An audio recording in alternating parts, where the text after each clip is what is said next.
안녕하세요. 저는 정신여고 2학년들을 위한 물리를 진행하게 된 정수민입니다. 저는 이화여자대학교에서 과학교육과 물리교육을 전공했고요. 저는 지금까지 정신여고 학기 최종으로 전교 1등, 5등, 8등을 배출한 경험이 있습니다. 자, 정신여고 물리는 따로 반이 개설되어 있는데요. 작년부터 따로 개설되었습니다. 그 이유는 바로 정신여고 물리가 특이성이 높기 때문인데요. 자, 어떤 특이점이 있는지 우리가 한번 세 가지로 살펴보고 그 다음에 저의 대비는 어떠한 게 따로 있는지 보겠습니다. 자, 먼저 정신여고 물리의 첫 번째 특징은 시험 범위가 특이하다는 것입니다. 자, 물리는 총 대단원이 3개가 있어요. 이해하시기 편하게 표를 가지고 와봤는데요. 1단원은 역학, 그리고 2단원 전자기, 3단원 파동 이렇게 있습니다. 그리고 이 안에 있는 소단원의 개수도 봐야 하는데요. 각 단원마다 소단원의 개수는 6개로 나눠져 있습니다. 그래서 총 18개인데요.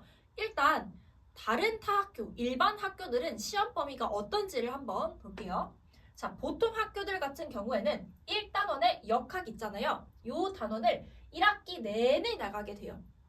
그러면 1학기 중간고사와 1학기 기말고사에 소단원 3개씩이 들어가게 되겠죠. 자, 그 다음에 2학기 중간고사는 2단원을 통으로 배우게 돼서 갑자기 소단원의 개수가 6개로 확 늘어나게 됩니다. 그 다음에 2학기 기말고사도 역시 그냥 3단원 통으로 시험 범위이기 때문에 여기에서 시험 범위 소단원 개수도 6개가 됩니다. 자, 그런데 정신여고는 어떤 특징을 가지고 있냐면 이 18개의 소단원이 골고루 분포되어 있습니다. 그러니까 개수로 따지면 거의 다 균등하게 나눠져 있어요. 자, 일단은 첫 번째 역학은 우리가 연력학까지를 보통은 기말고사 때 나가는데 중간고사 때 아예 다 나가버린다 라고 보시면 돼요. 그리고 기말고사 때는 또 다시 연력학부터 다시 나가게 되는데 거의 전자기의 절반까지 나가게 됩니다. 그래서 특히 차이가 나는 파트가 1학기 기말고사 때 진도가 일반 학교와 완전히 달라요. 그리고 2학기 중간고사도 완전히 다르게 되죠. 네. 그리고 2학기 기말고사 때는 다시 한번 파동 앞부분이 누적으로 중복으로 나오게 되면서 소단원 6개가 다른 학교와 여기는 똑같게 됩니다. 자, 그래서 시험 범위가 매우 다르기 때문에 정신여고 물리는 좀 따로 다뤄주는 게 더 의미가 있다라고 보시면 될 것 같아요. 자, 그 다음으로는 이제 시험 스타일이죠. 객관식, 서술형 따로 볼 건데요. 먼저는 객관식부터 볼게요. 자, 정신여고 물리에서의 객관식은요. 매우 쉬운 편입니다. 자, 왜 그러냐면 학교 프린트를 학교에서 제공하잖아요. 이 안에서만 보기만 바꿔가지고 내요. 보기만 변형합니다. 그러니까 난이도가 낮다라고 하는 거예요. 자, 그러면 평균적인 학교 프린트의 문제 수는 어떻게 되냐면은 보통은 파일을 6개에서 7개 정도 학생들한테 제공을 하는데 문제 수는 80문제에서 대략 90문제 정도가 됩니다. 그래서 이 안에 있는 문제만 완전 달달달 하시면 되는데 난이도가 너무 어렵기만 하면 어떡하죠? 라고 생각하실 수 있는데 그러지 않으셔도 됩니다.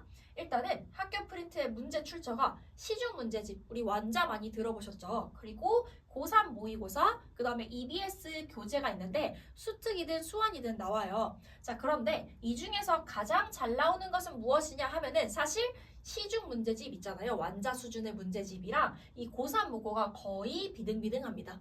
그런데 우리 친구들이 많이 잘하는 게 그래도 시중 문제집은 수월해야 할 거기 때문에 제가 고3 모고에만 체크를 해놨어요. 그래서 그래도 객관식 가서 우리 학생들이 혹시라도 틀린다면은 아마 고3 모고에서 많이 틀릴 것입니다.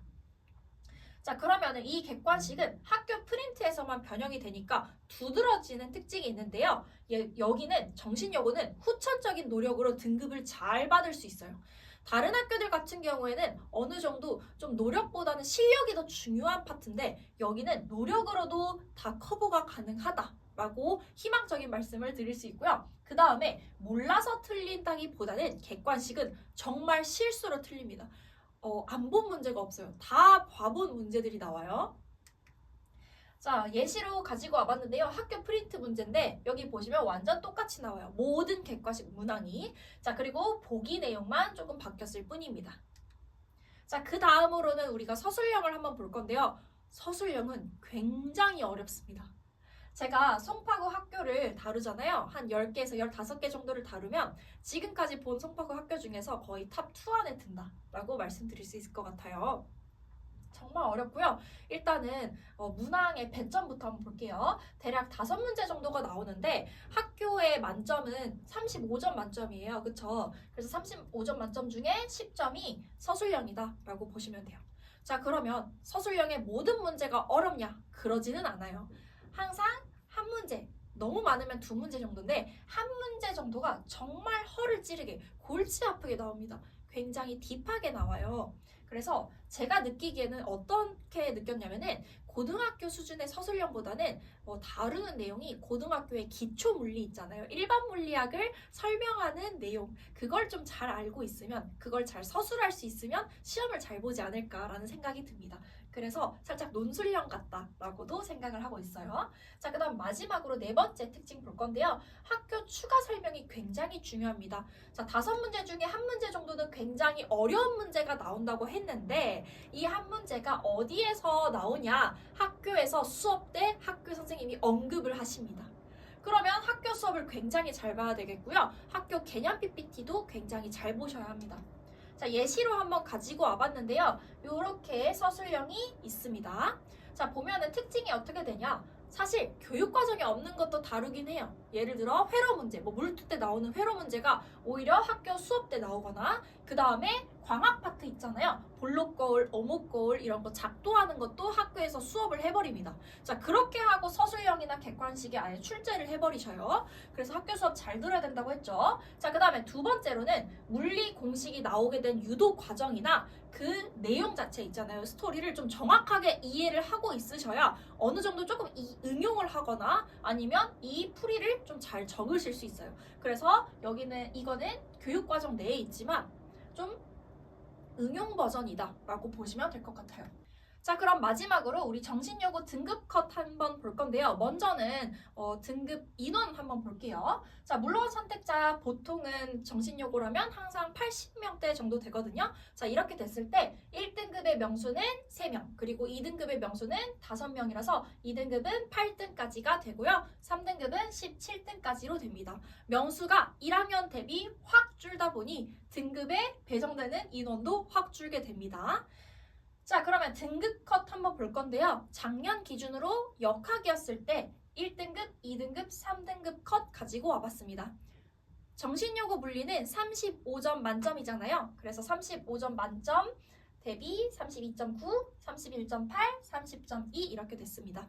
보통 1, 2등급을 다 받은 친구들 있잖아요. 그러니까 8등까지들은 거의 어떤 차이로 나뉘게 되냐면 서술형 차이로 나뉘게 됩니다. 그리고 여기도 그래도 간혹가다 객관식 하나 틀려도 2등급 맞을 수 있어요.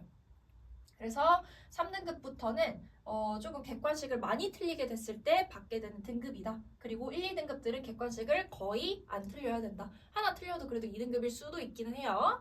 자, 그러면은 마지막으로 우리가 또 볼 거 있는데 지금 여기 써드린 등급은 역학일 때예요.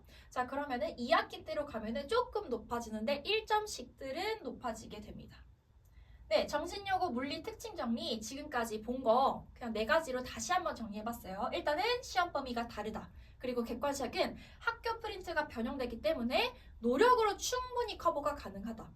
그리고 서술형은 굉장히 어려운데 5문제 중에서 나머지 4문제는 충분히 하실 수 있어요. 그래서 대비 그거 꼼꼼히 하시고 엄청 어려운 한 문제는 최선을 또 다해서 풀어봐야 됩니다.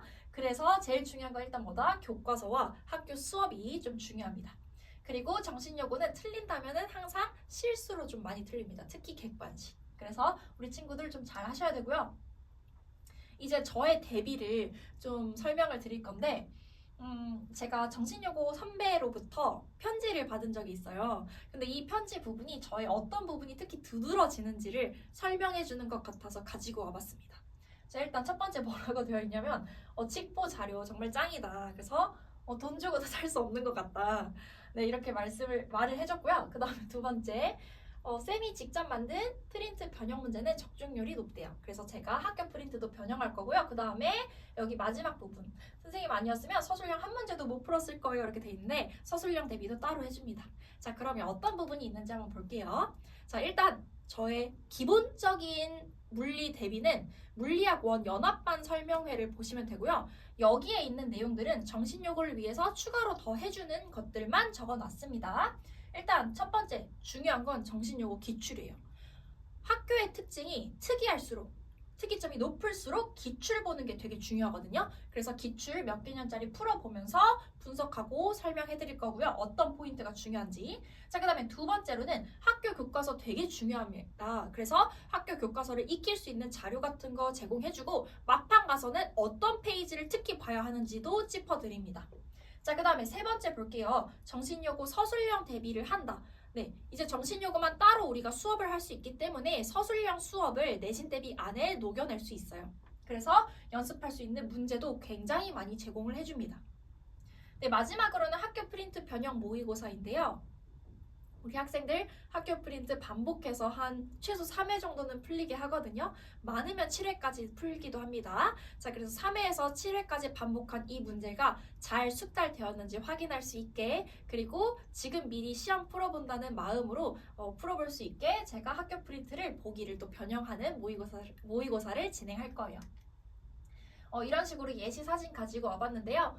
해당 이미지는 모의고사, 그리고 서술형 대비, 그리고 학교 추가 수업 있잖아요. 추가 설명, 학교에서 추가 설명한 것 수업 다루고 주고 있는 내용입니다.